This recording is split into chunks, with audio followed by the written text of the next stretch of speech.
Ishe bai fi bai ne. Yaran kirki mana beji. Mu dinga yawan nazari domin wataran za a yanke mana ƙauna. Abinda kake mutukar so za ka rasa shi aboki na zauna. Uwa ɗa jariri da uba da aboki duka suna rijina. Mu amfani lokacinmu don wataran komai zai ƙarewa. Ƙarfi da lafiya sakalai malaka aboki na nawa. Kar da ka shuka siya tsautsayi zai sa wataran kai girbewa.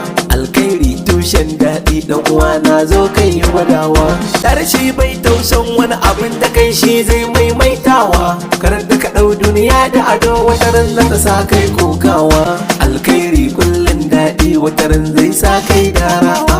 Aljanna gidan daɗi daga nan wunni ma ai can na nima ai can nara. Na kama lokaci na ban wasa da zamani na. Ina jin daɗin batuna wataran za su yi mini rana. Allah sarki zo mamana ke kaɗai ce mai ƙauna na. Ina neman afuwar kartuba kuskure na yau babana. Idan ka cire hannun kakaina ba mai duban labarina. Kaddarar 'ya'ya na da yawa zo ka gani duba ka gani babana. Tsiga iyaye ke sa 'ya'yansu hawaye.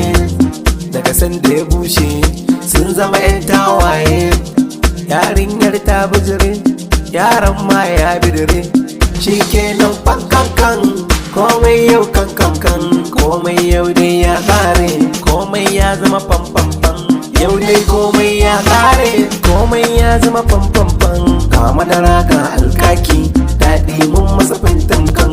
Mun girma mun zama 'yan kirki komai yau dai shi kenan. Mun zama 'ya'ya 'yan kirki